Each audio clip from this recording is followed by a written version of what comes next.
This is Geek Gab with your host, Daddy Warpig, and special guest, Jon Del Arroz. This is, folks, completely outside of our normal broadcast schedule. This is a special edition of Geek Gab, quite possibly the first episode of Geek Gab Battleground, but I'll discuss that with my fellow hosts on the Geek Gab Podcasting Network. We are here today to give Jon, who for those of you that don't know, is one of the leading Hispanic fantasy and science fiction authors in the industry. We are here to allow him to speak out about an unconscionable campaign of blacklisting and whispers and sub-rosa threats against people he knows in the industry, driving them away from dealing with him. And he's going to tell his full story in mere moments. By the way, folks, I want you to know that this is, in my opinion, I'll have a chance to say this more and more often during the show, but what has happened to Jon is truly, truly despicable. And so I reached out to Jon and offered him a chance to come on Geek Gab and talk about it, because I thought that not only did he deserve a chance to air the wrongs that have been done to him, but also to talk about what he's doing in response to it, and maybe bring some ideas and knowledge to anyone else listening, that in case the same thing happens to you. Jon, how are you doing? Well, outside of the fact that I'm somewhat here to complain, I can't complain. Things are going great. I just had a huge announcement that I'm going to be co-writing a book with Vox Day last week, which I'm excited about, and released a novella as well. So I keep posting this as a hashtag because I'm liking to co-opt it, but they can't stop the signal. Absolutely. Which, by the way, doesn't prevent them from trying. Not at all. Now, I think it's interesting. You have been targeted professionally by the head of the SFWA, the Science Fiction Writers Association, although technically it's the Science Fiction and Fantasy Writers Association now. They have the Writers Association that's supposed to represent the interests of writers. The head of it has targeted you personally for an outrage vendetta. They have contacted people you know. They have contacted people you have a business relationship with. They have contacted, as far as I can tell, just about everyone who might be amenable to their pleas to smear your name and drive them away from you.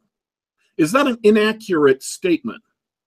Yeah, about a week ago, I started noticing. I was actually going to message somebody because I knew they were having some health problems. A science fiction professional I won't name because they obviously don't want to be associated with me. But I was going to contact them to offer prayer because I knew this person was having some personal issues going on, and to check in on him for that. And I looked in and I was like, oh, I'm defriended now and I can't contact this person. What's going on? And so I had an inkling that there's a couple others out there. So I started looking and I thought, well, let's see. I know some contacts who have worked for Baen Books before, and let's see if they're still they're not my friends either. Interesting. And I rounded up about 10 of these individuals who are professionals in the field. They get either published by a traditional good publishing company like Baen, or a less reputable one like Tor, or they're in the magazine market through Analog and Asimov's and all those. And I noticed I had about 10 people missing from my friends list who are not just people I kind of knew just because I added them on the internet, but people I've gone to conventions with, people I've bought lunch for, people I've bought drinks for, people I've spent good time with, even some people who have spent time at my house and played games with me, etc. And they're gone. And so I started messaging a couple of them. I said, what's going on? And the first time I got a message saying, your posts are just getting increasingly angry, and this is their words, obviously, because I don't think I've changed much over the last 6 months since I've come out of the closet. I have to tell you that it's disturbing listening to you right now. The sheer rage and vitriol in your tone is kind of making me afraid for the safety of anyone around you. Right. I'm not even outing these people because honestly, I hung out with them. I don't. If their whole thing is a fear thing that they don't want to be associated with me because of their professional context, I figure it's probably best to respect that to some degree, even though it's quite hurtful. But so I got that message, and then I got that message again, and I got that message again, and I'm like, huh, I've had almost exactly the same wording from 3 people. This is at the exact same time, and they all are in the same industry and all have the same association with me, plus an association with the Science Fiction Writers of America. This is bizarre. So I finally got one to talk to me, which half of them will not respond to me or have blocked me, so I can't contact them at this point. I finally got one to talk to me, and I was told that the president of SFWA, Kat Rambo, made a post about me saying that there are mutual people. I am a quote. This is a term they use for anybody who is opposed to their political agenda. A quote known harasser. They always use this. They always go to this playbook, and that and warn them not to associate with me or to respond to me. Well, that's interesting because a lot of these people, like I said, have hung out with me before. But that was apparently there was that, and once I got on the phone call with one of these people, he admitted that there was a private message going around warning people against associating with me. So I got that warning. I was not. It's all verbal. I wasn't told the exact contents of that message. I only know her public Facebook post doing the same. But as I understand it, she and probably some other people who are high-level officers in SFWA are going around the industry telling people not to associate with me. And I don't know if it's making me sound like I'm some sort of Nazi or something, or whether they're threatening, or both. But it's very disconcerting. At this point, known harasser is just a synonym for, crime thinker. It's just a tag they slap on anybody who has opinions they disapprove of. And that's where this started, is with your opinion, specifically with an opinion piece you wrote. Although, being an opinion piece, you backed it up with some solid facts. Yeah, I wrote it with some kind of bombastic language towards the publishing elite, of course, but it was heavily fact oriented. I spent probably 8+ hours working on going over the facts and making sure, and asking for quotes from different magazine editors. Only one of whom was very nice to actually have a real conversation with me about it. That was Neil Clark of Clark's World, and I followed up on that. And I said, you know what? This guy is a stand-up guy. He doesn't agree with me, but he decided to talk to me, and that's all I can ask, So I am actually subscribing to Clark's World now because he's a good guy, and I recommend everybody do the same because I think we should reward good behavior similarly as we punish bad behavior. But so go ahead. What was the original piece about? The original piece was I was looking into a group called the Escape Podcast, and they're a podcast network, and they do a month where they publish only women science fiction authors, and they do it because women are oppressed, need to be raised awareness for, women need to, the standard mantra that you hear from the social justice types, and I went through their stuff. Just theirs at first, and I saw that they mostly only publish women anyway. So I said, well, when are you going to do a men only month? Since you're doing this, it seems like a fair thing to do a battle of the sexes thing and make it kind of fun. It's not fun with them though, it's deadly serious. So they torched me on Twitter for asking the question. They called me a troll. They made a "your mom" joke at me from their magazine account. They got all of their contributors and editors and et cetera to pile on me, of course, because this always happens. And they got different authors to start calling me names and all that. And when I at this point, actually, my humble host here saw the amount of vitriol I was getting, and there was a point where I was losing it for a sec, because it was too mumuch pressure. And you told me, hey, take a couple of days off the internet, and I did, thankfully. So thanks for that.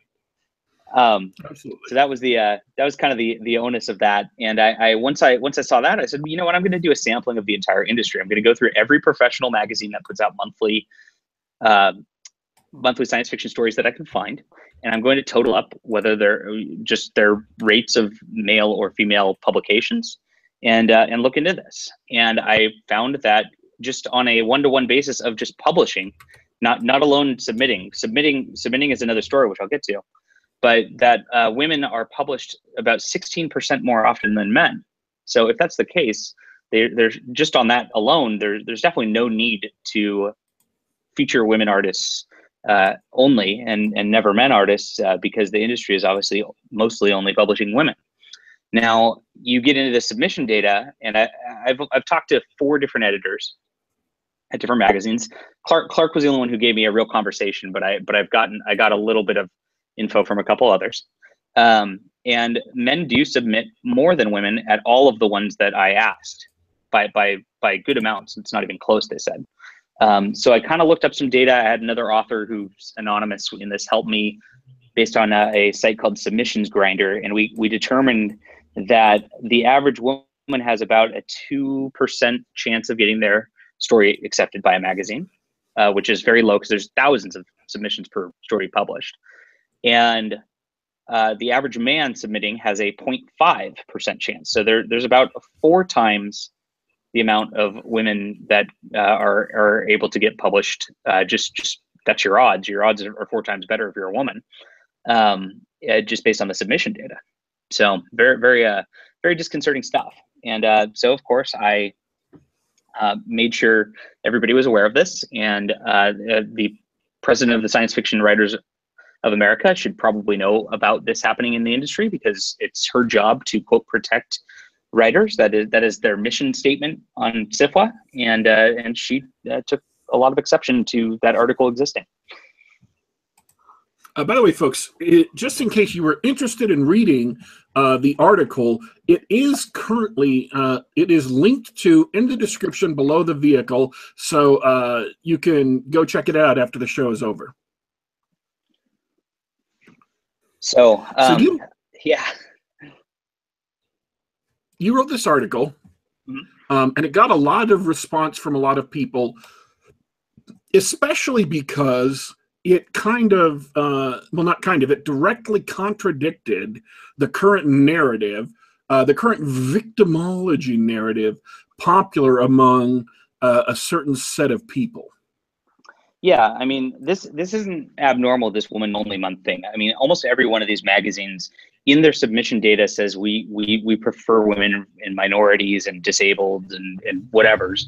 They all say this in their submission data, that they are preferring, that their particular magazine is preferring because there's such discrimination going on against them. Well, unfortunately, all of them say this, and you can't go a month if you're looking in the submissions market without seeing a women-only anthology or a minorities-only anthology. You see them all the time. You never see any white-only anthologies or men-only anthologies ever. So, you know, if that's the case, their narrative is either intentionally misleading, or they're just so caught up in it that it's become a religion. And I think it's pretty much more the latter. And that's I've offended their religion, which is really my crime here. So the SFWA, I guess we could go any one of a number of directions with this discussion. Yeah. But their job is to protect and promote writers, and instead, because you offended the ideological beliefs of the head of the SFWA, she and possibly others decided to try and torch your career, decided to try and destroy your career by driving away contacts, by driving away people you know, by driving away, you know, people that you are actually doing business with. or could do business with in the future. Yeah, it got really hairy. And my story with her goes back a little further. I came on the scene in February when Vox Day gave me a platform because I had been removed from speaking at a local science fiction convention after I've spoke there for years. And I'm always one of their more popular people, even though I hadn't really had much of a sort of professional presence up until kind of mid last year. But I finally came out with my first book in November, and suddenly I'm no longer on their invite list. Well, one thing happened, and that was the election in 2016, and I was very vocal about it. And the organizers were very vocal on the other side and got really mad and defriended me and called me Nazi, et cetera, et cetera, et cetera. Well, again, people who have hung out with me a bunch in person, it's very, very disgusting behavior. So that circled around different internet websites, and there's some science fiction hate websites out there. There's one in particular which we're all pretty familiar with, but I'm not gonna name them so we don't give them some extra traffic for the day. But what happened was my first encounter with the president of SFWA was she was on here, and that website started regularly linking my blogs and just bashing me. And then all of their commenters would bash me as well. And some of whom are professionals in the industry. They're not just the fans. I don't, if a fan or somebody random on the internet bashes me, I'm used to that. I don't respond to that typically. But I saw that she did, and I'm like, wow, this is the president of SFWA, and I've read her stories, and her stories are fine. And I've actually appeared in an anthology with my story beside hers. I mean, it's very, very bizarre that she came out here and she is attacking one of my articles. My article was at the time was a sort of, hey, indie publishing is faster and better and producing better content than traditional publishing, sort of rah-rah piece. And she went on there and bashed it and called my writing egregious stupidity.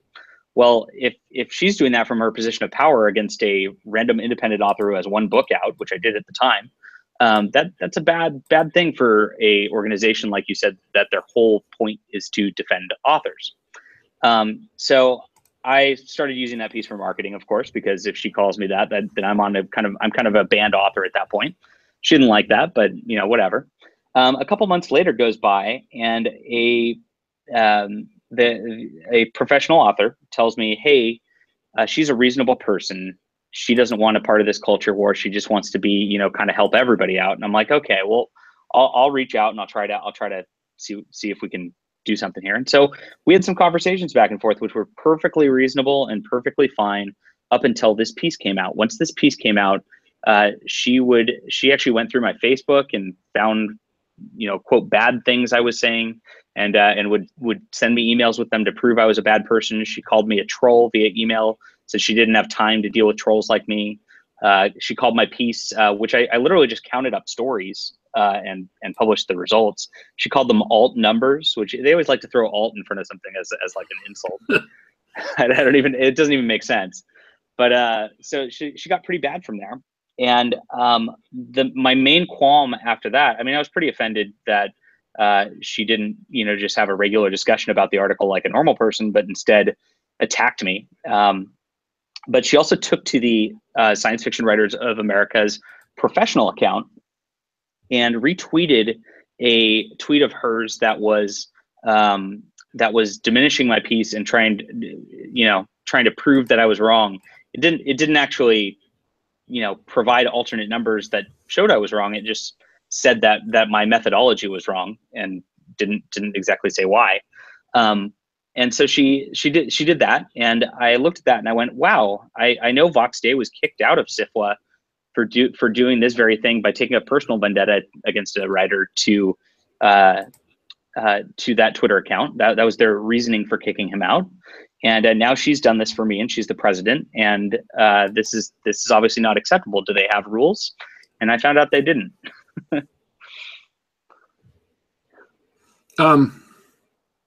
So when she started going after you, and this began escalating, you found out that all these people had basically listened to her, and that she was burning all of your contacts. What happened at that point? Yeah, so that hit pretty hard, and I had those conversations as I mentioned. Um, One actually did hit my business hard in particular, and I've not mentioned this anywhere else publicly to date. There's some people who know this privately, but my cover artist Sean King, um, he um, blocked me on all social media. He stopped responding to my emails, and I was supposed to work with him on another cover. And I came out with a book. Usually he at least links it, and wouldn't talk to me. And I emailed him. I said, "Hey, call me because I don't know what's going on. I don't know what your problem is, and I want to resolve it." And Specifically, you came out with a book that has yeah, a cover made by him. by him, correct. Wouldn't link to it. He didn't even mention it. Didn't mention it. I don't know. I mean, I'm blocked, and that I went to tell him the book's out. Here's the link, and I couldn't, which is odd because I usually talk to him on Facebook Messenger, and we've actually gotten along really well. We listen to the same music, we read a lot of the same books, we have a lot of the same friends, and I'd never had a problem with him. I mentioned, I've mentioned a couple times over the last few months, I take some political heat, and he says, "Oh, I don't care. I'm just doing work and I just do cover art and I don't want to get involved in politics." I'm like, right on, that's cool. I like that. I wish more people were like that. Well, it turns out he did. And I don't know what happened to this date. I don't know who got to him or what was said to him. I don't know if he just, suddenly realized I'm a terrible, horrible right winger and should never be published again. But I am apparently blackballed from his art. Even though I just released another success. This is my second work with him. We've worked very well, and they've been very successful. We've been very successful as a pairing. It's extremely unfortunate, and I'm that got to me a lot more than most because something actually hurt my professional career. This is somebody I was talking to regularly as it was. It's very hurtful to see somebody act like that who you are trying to work with and trying to just produce good science fiction books with. Here's the thing that bothered me most about that situation is that Sean King does actually do good work. I mean, he really Correct. does do good work, and he's maybe pricey for most indie artists or most indie writers, but he does good work. And I remember, John C. Wright mentioned about your cover to the steampunk book. Do you want to give that title real quick? Yeah, for Steam and Country, it's that's definitely my flagship series at this point. So if you want to support me, I would appreciate you reading that one first. He mentioned that he loved the cover of For Steam and Country so much, he made it his desktop wallpaper. So yeah, a great cover, a well-done cover, can be a big asset in helping you sell your book, and people can complain about all they want, say it's not fair, but it's just the world you live in. People like covers, even on Amazon, and covers are what get people to click on the little thumbnail to go see your book. And if you have a great cover there, it grants you credibility. Not only is it attractive to draw readers in, it grants you credibility. So the better cover you can put on your book, the better readers or potential readers will respond to your work, the more likely they are to listen to it. So, excuse me, more likely they are to read it, more likely they are to buy it. So by driving the artist away from you, it was really an attempt to materially hurt your business, to deprive you of an asset to try and hurt future sales. And stupidly on the artist's part, it also deprived him of any money you could have given him in the future.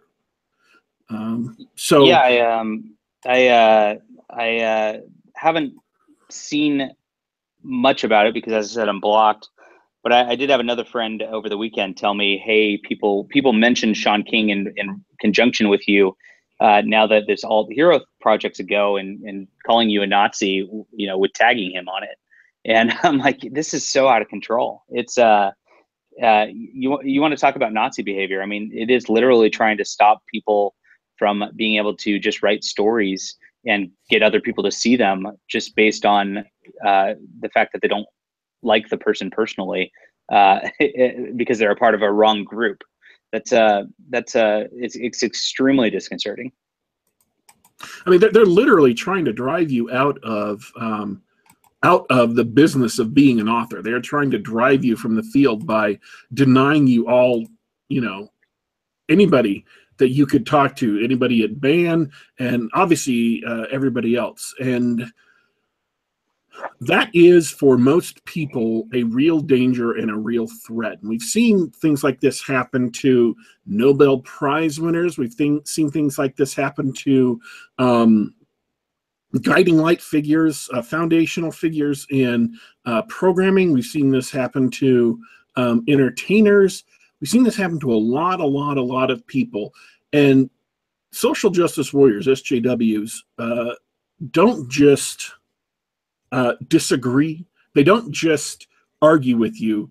They actually try to destroy your life. One of the people who came out of this whole situation, I got the name of the person. It was just a random dude, but it came from the situation, just timing wise. Actually started posting information about my family. They started going to my wife's Etsy account page where she made jewelry and all that. They found it and they started trying to hurt her there. She actually shut hers down because she doesn't have the fortitude that I do, and she doesn't want to deal with it.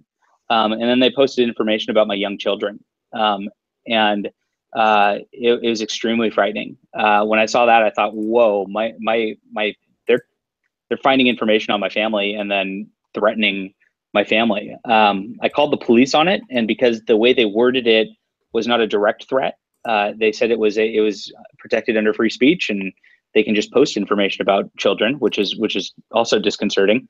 But I mean, the implied threat is there that if you say the wrong things, if you are the wrong thing, we're going to come after your family, and we are going to find your family and hurt them. That's you have to be very confident in yourself, in your ability to defend your family. You have to be in a position where you can absorb these blows and still go to work in the morning, and you still have to be in a position with your job and your work to where you're not going to be at a risk of somebody harassing your employer to do this. And it is the very real reality of trying to just be a good American and a good Christian in the industry at this point. You're going to get that kind of hate, and that's why a lot of people don't step up to the plate. Because the implicit threat is, if you don't play ball, and I know that's a little bit of irony with your recent release, but if you don't play ball with Cat Rambo and the other people at SFWA, then they're going to do the same thing to you. Correct. If the artists and the other writers and the editors didn't listen and didn't participate, didn't disavow you, they would be targeted the exact same way. That's what the implied threat is. Correct. And a lot of people, if you're slightly on the left, or you're a moderator or all that, and you see a person being called a harasser, et cetera, et cetera, et cetera, I mean, you don't want to deal with that. I mean, it's totally understandable that they wouldn't want to deal with that, and don't want to risk the association, which is why I'm not calling them out personally. I mean, I feel for their position, and I wish it were differently, because it's shitty, but pardon my language, but it's I don't really have a better way to describe it.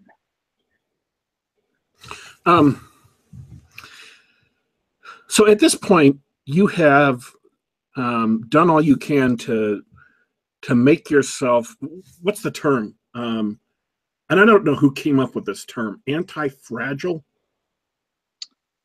Yeah, I mean, so basically, I mean, I've early got in with sort of Vox Day's movement in fighting against social justice, and there's two options. I mean, so I'm gonna actually, I was just reading his new book, Social Justice Warriors Always Double Down, and he put this: there are no neutral parties, since no fence sitting is permitted, and since no common ground is to be found, no one is permitted to sit out or refuse to take sides.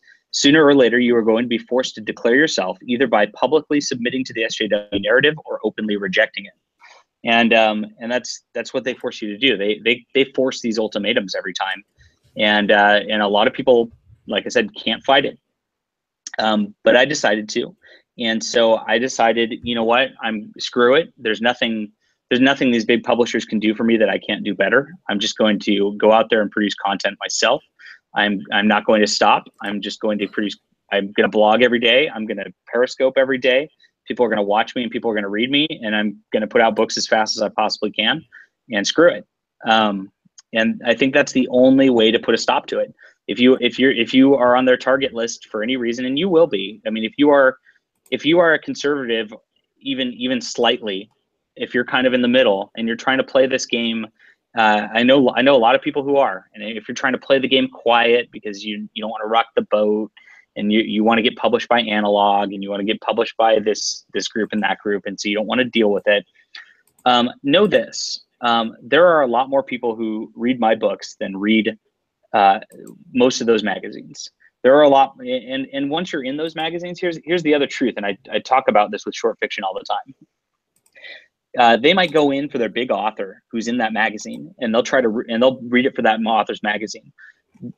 Only a quarter of them, maybe less, are going to read your story anyway, and most of them won't remember you at the end of the story. They might remember your decent story of 4,000 words, but that's not enough to leave a lasting impression on them, because the way that marketing and media works at this point is they need multiple impressions over a short time period to make it a habit, or they don't. And that's just not enough content to do it for you. So, and more than that, you're not going to be able to make enough money off of it. You sell a story to Analog, you make $200, and I mean, how many of those can you sell a year? You can sell 10, maybe. I mean, you're not going to have a professional career based on that. So what people find is when they go through these circuits and they make their sales of their books. I mean, look at I'm going to pick on Kat Rambo a little bit, but if I'm going to go to her novel right now on Amazon. So she came out with a novel last year. She's one of the most prolific authors out there.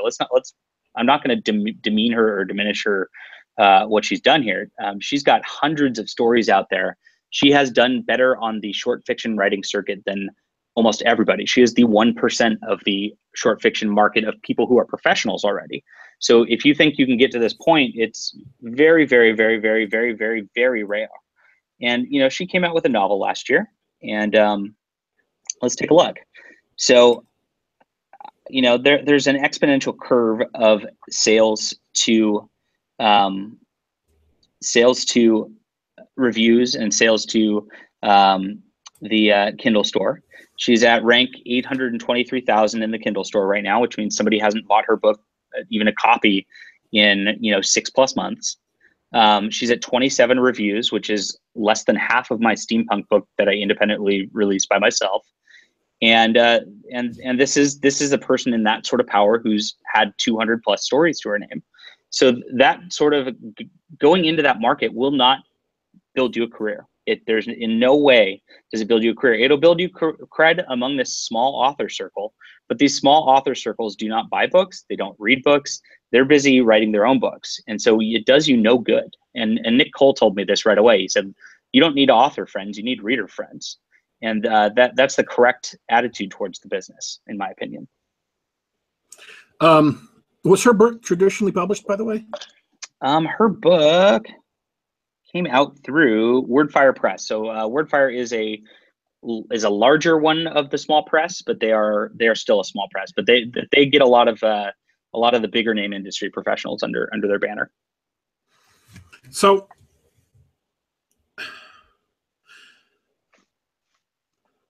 the natural way to take this, and this just that it's pure coincidence that your the scheduling for you coming on the show happened to coincide with this. Vox Day released today, SJWs always double down. And I want to read a bit from the introduction to the book, the introduction by another Castalia House writer by the name of Ivan Throne, because it has direct applicability to the SFWA situation.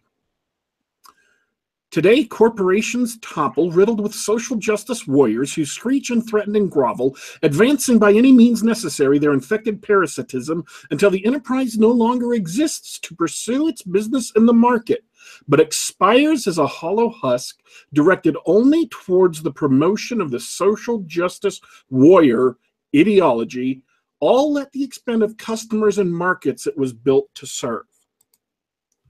That perfectly describes the state of the SFWA today. It is no longer fulfilling its function to advocate for writers. It's no longer fulfilling its function to advocate. I mean, specifically, writers' associations are supposed to protect you against blacklists or being blacklisted. They're supposed to protect you against having your career targeted for whatever picayune, petty personal reason someone decides to try and destroy your life. They're supposed to be on your side against the powerful, and in this case, because you offended the social justice warrior clique, the SFWA's officers are attacking you. The organization is useless. There's no reason to join SFWA if you're a new writer. There's really no benefit to joining it unless you just get unless you've dreamt of doing it your entire life. You can get a charge from having one of their cards, in which case sign up for a year and then dump your membership, because you'll get your card and then you don't have to belong to it. They offer a couple things only, and it's a forum to talk. I don't know what's in their forum, but I'm on plenty of writers forums that are free with some really good A lot of them have very good writers in them. I mean, so there's no benefit there. It's not like there's any extra promotion you'll get out of them for your book. Most people in it are just in it and never get any promotion from them whatsoever. You get to vote in the Nebula Awards. I guess that's the only real perk that could tangibly do anything for you. But $100 a year or whatever it is to vote for an award is kind of ridiculous. There's other awards out there, and then they say they offer legal defense, but most book contracts are pretty standard these days. So there's not really a whole lot of contract dispute stuff that really is super applicable for most writers. So yeah, I don't really see a purpose to the organization at this point. So let me ask a question. Is there any advice you would give writers who have been targeted in the same fashion you have? Don't be afraid to speak out, and definitely I'd reach out, because there's people like myself, there's people like Vox who have platforms where a lot of people are reading, and we are very sympathetic to people in our situation. We'll do our best to get you readers. We'll do our best to give a platform for your side of the story so you can tell it, because the real crux of what happens here is Cat goes around saying, I'm this horrible, terrible harasser person, and I'm a horrible, terrible harasser person. Look at this meme he made where he called me a meme girl, and they act like I did that out of nowhere. Or that it's a disproportionate response somehow. And they do all their attacks in a manner that absolves them of personal culpability, because you can't find it, or you can't find I can't find evidence of who is messaging people to extricate themselves from me. I just know that there is a message out there. The person didn't give me the name of who the message was for good reason, because I would have blasted it all over the place. And it would have implicated him. But they do it in that way. They did it via personal email. So I mean, the reason I've gone so hard on this at this point was not even at that point when they were trying to torch me over this article, kind of mildly. The reason I've gone hard on this is because I, again, was just trying to patch things up. I was trying to be the open-minded friends with people I disagree with, and show that there's a better way than all this culture fighting. Because it's just in my nature to do that. And I invited Kat on a YouTube program, which I instead did with Jeffro Johnson last Thursday, to talk about RPGs and writing, because we're both into RPGs and writing. And she came back threatening to sue me if I ever contact her again. So you want to talk about a disproportionate response? That is why I've gone out and started talking about this individual like this to begin with. I mean, that is just nutty to me, that somebody would respond like that when I mean, just think of how many people would have tuned in just to see me and her chat. And I mean, it would have been great for both of us publicity wise. But instead we just have this publicity mess where I'm gaining readers and I'm losing industry contacts, and she's maintaining her industry contacts, but she's ensuring readers never read her again. So it's a bad thing. But for a writer, to address your question, you know, I'm not sure the open-minded, I'm not sure the friends with all sides works. I mean, I've lost all my friends that, you know, at some point, if you ever speak out and you go against their narrative, they're not going to stand by you, is what it comes down to.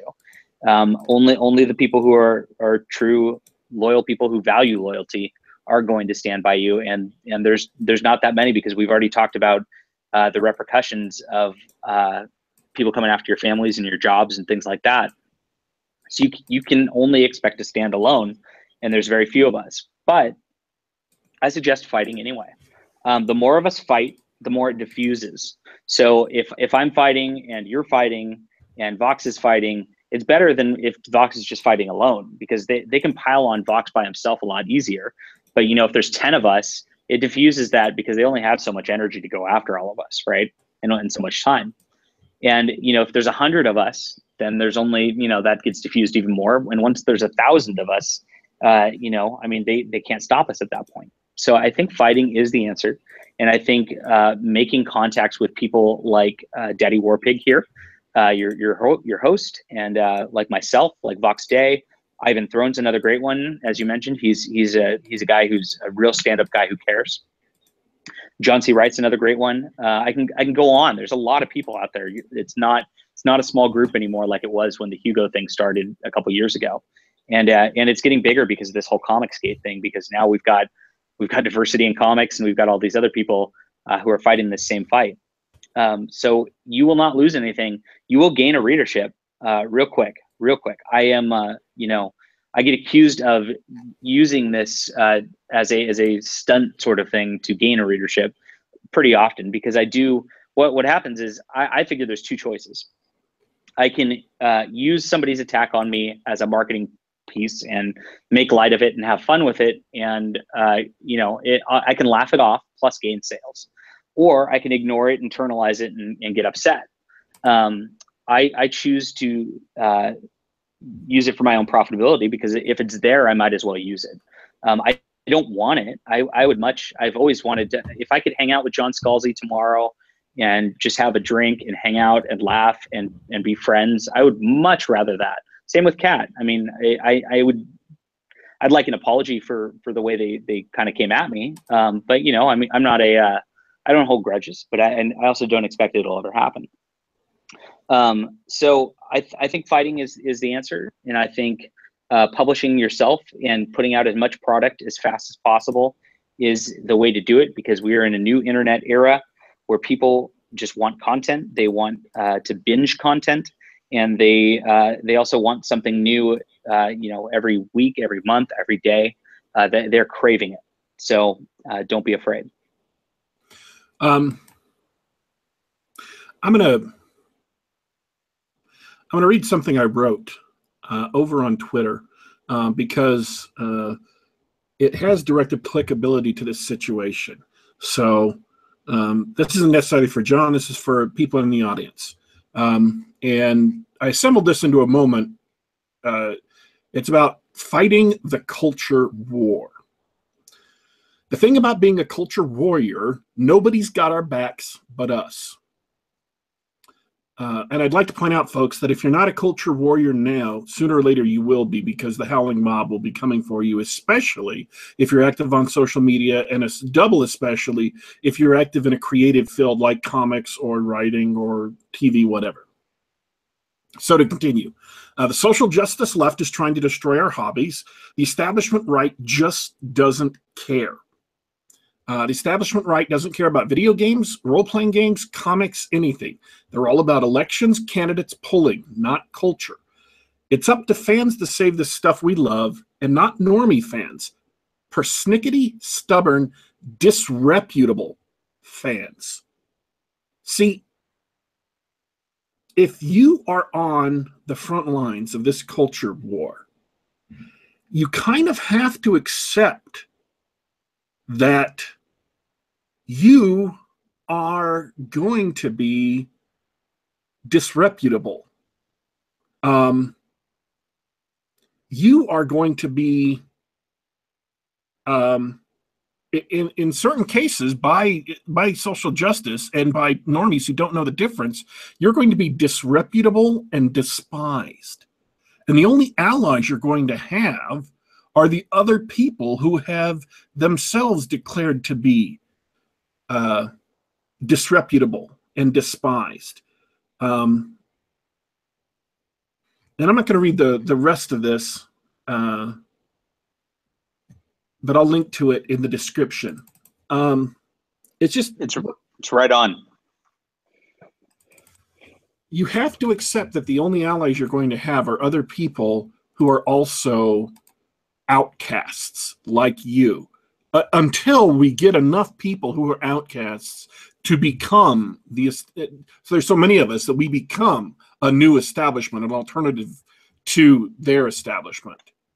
And it's going to happen, and it's happening faster than people realize. Like I said, I just came on the scene in November last year, so I'm about 11 months into having a professional writing career at all. I came out with a book. It did okay. It was not, for a first release from a nobody, it was doing fine, but it wasn't doing, it didn't put up splashy numbers.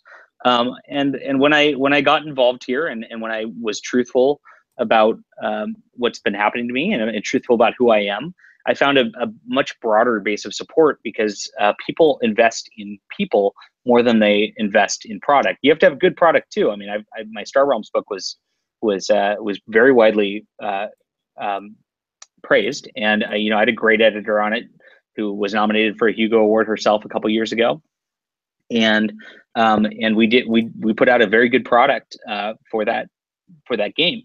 But people will invest in you as long as you are out there telling the truth, and I think that's the big lesson to learn from this.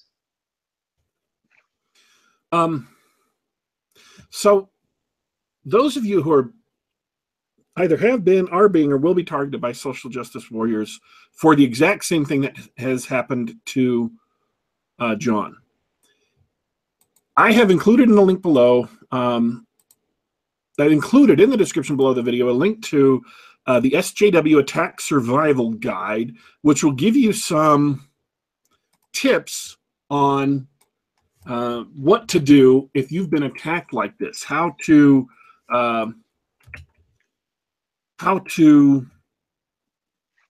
defend yourself, how to organize things, and how to set yourself up. And this is my recommendation. You're going to have two options in the future: keep your head down or prepare for the storm.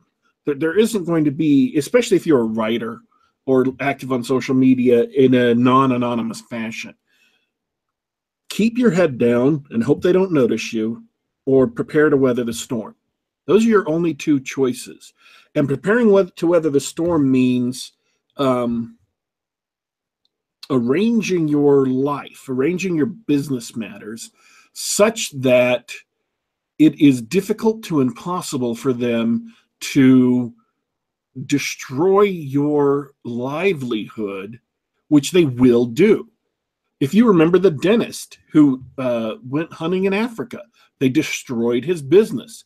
If you remember the couple who didn't want to bake a cake, they destroyed their business. You had a pizza parlor in Indiana, I believe, that was called up by a reporter and asked a question about catering a gay wedding. And because they gave the wrong answer, because a pizza parlor indicated the wrong answer, this reporter jumped all over them, and the social justice warriors jumped all over them and tried to drive that company out of business. It doesn't matter who you are. It doesn't matter what line of work you're in. You can be targeted at any time. And if you are in a situation where you are dependent on other people for your income, you work at a company or whatever, make sure that you never mention online where you work so that no one can find it out, so that your work is protected, so that they can't get you at your work. Or another thing that I've seen people do is talk to their bosses and say, hey, you know, I'm talking to stuff on Facebook. People may try to blow up my life. I don't know how well that's going to work with you. It depends on your boss. The other option for writers, especially, is to publish independently. If you're an indie writer, then you're not dependent on another company. And this is a point I made before a couple of years ago, that I don't know that I was at the point where it would really penetrate and people would really grok. Baen Books publishes right-wing authors right now. But all it takes for Baen Books to become a left-wing author, a left-wing publisher, is one person. One person in the right position will completely turn Baen into a social justice publisher. As a company, and I'm not saying that's likely, I'm not saying that's going to happen, but I've seen signs that some of the people working at Baen are social justice-y. That some of the anthologies they published recently have large influence from social justice. So you just have to be aware that if you're traditionally published, Baen Books is not going to be a safe harbor in perpetuity. You can't really trust any publisher. You have to set up your career so that you will be protected, so that you don't have to depend on other people. The more you have to depend on other people, the more vulnerable you are, and the less likely, the less eager you should be to jump up in the face of SJWs. On the other hand, here's the freedom you get.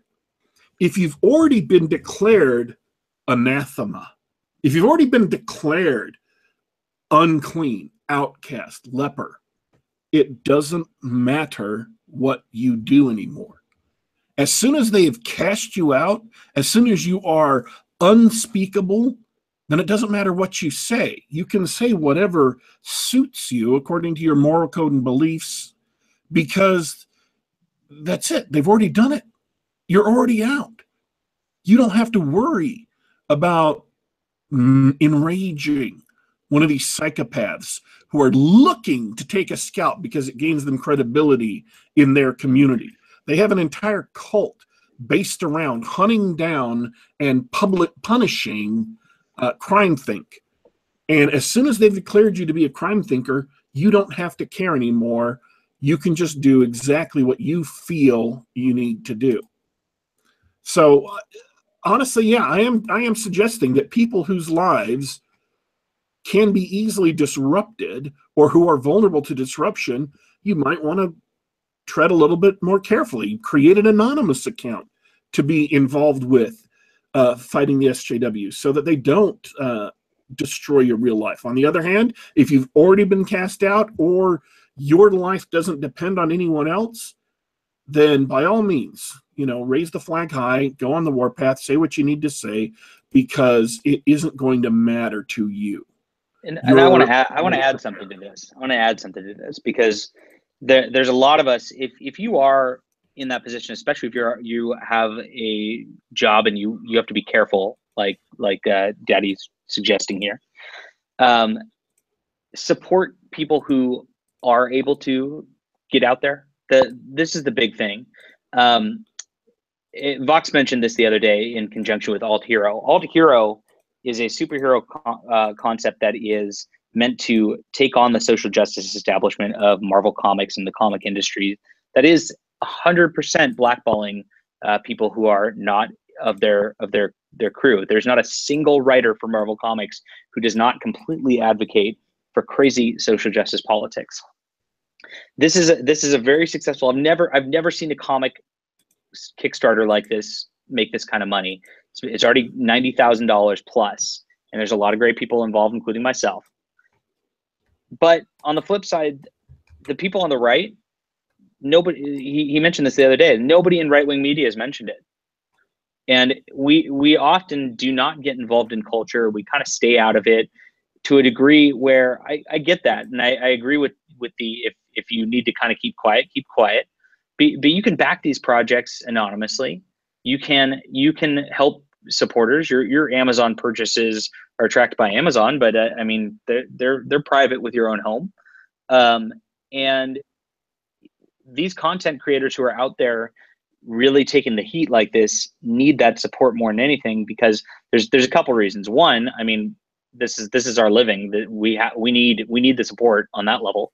And two, because it sends a message to the establishment, your message is not acceptable, and we are fully in support of this. If they start to see the money going in this direction, trust me, there will be a big cascade where things will change really quickly.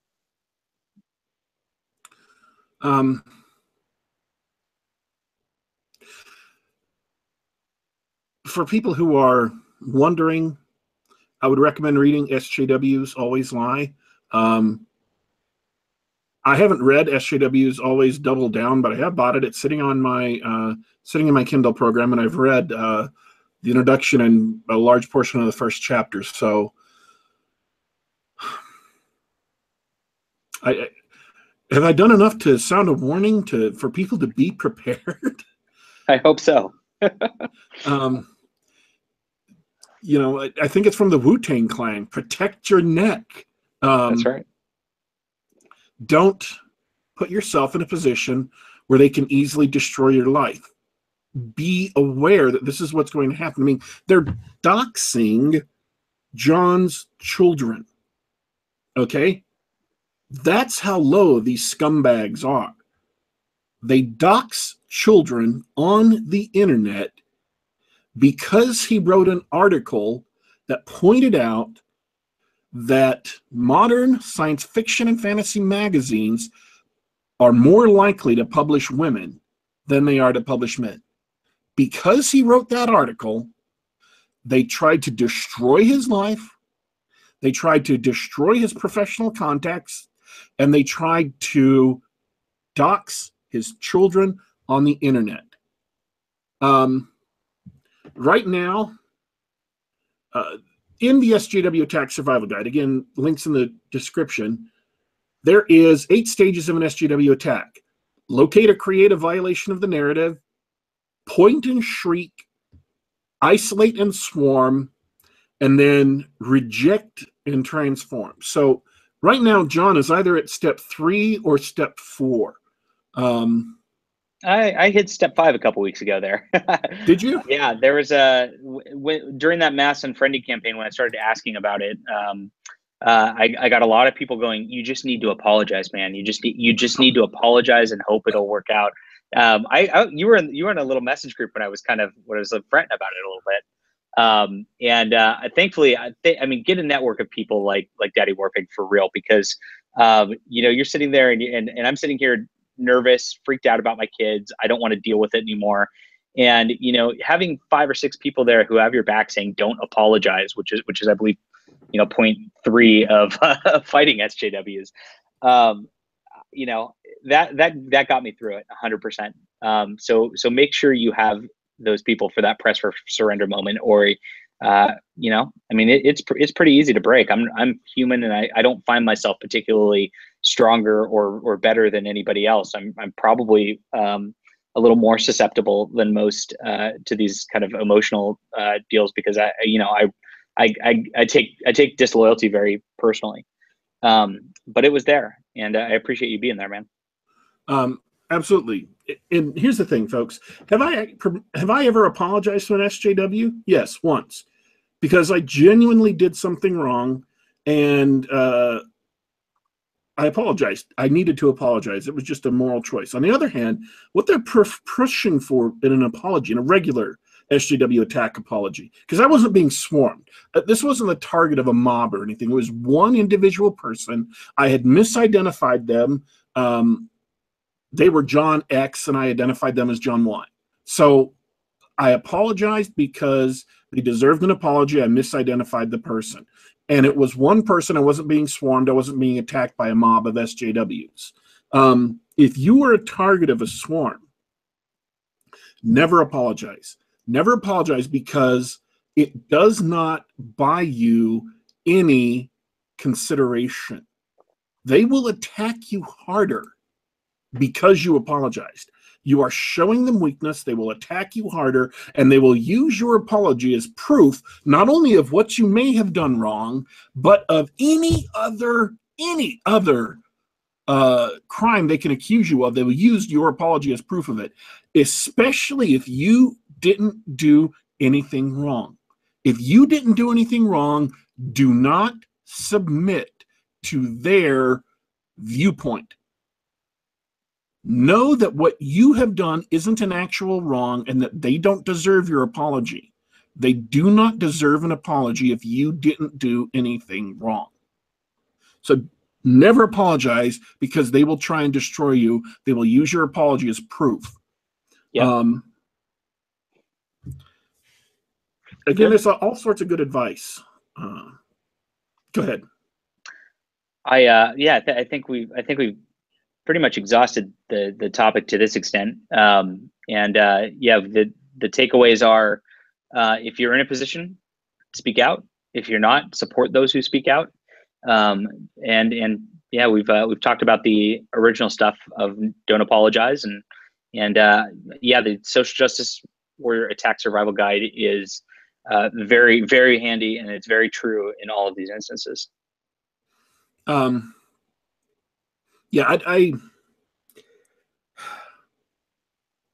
wanted to give Jon a chance to get his story out, so that people who are likely allies who have not heard of Jon before can recognize a fellow combatant on the front lines of this culture war, and also to help anybody listening recognize what was done to Jon and how teeny tiny the transgression may have been. He wrote a fact-based, statistics-based article that contradicted their narrative, and for that they tried to destroy him.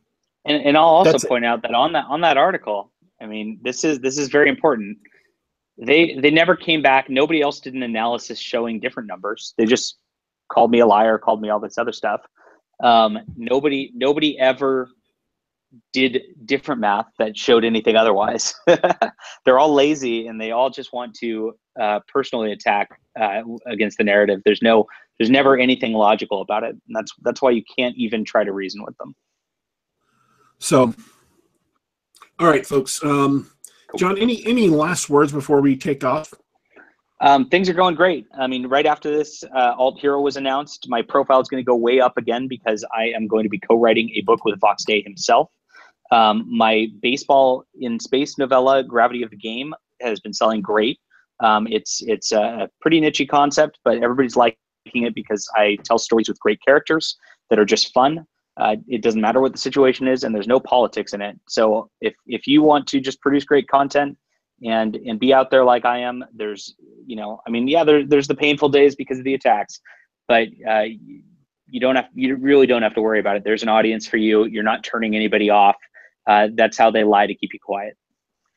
Have you been able to find a replacement cover artist yet, or are you still looking? Anybody? I'm going for top shelf. I don't want to skimp on cover art ever. If you know anybody who's reasonable on that and wants to work with me, please let me know. I'm definitely interested. All right.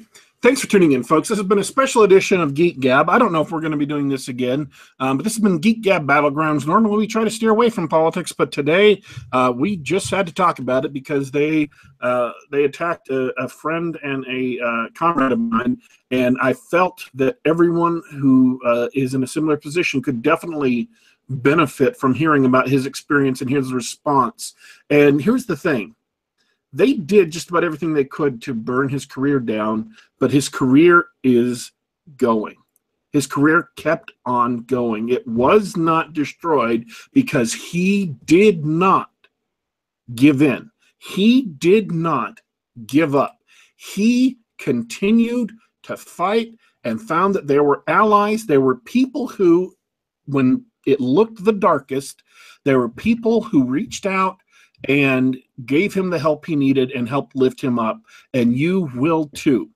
So let me read the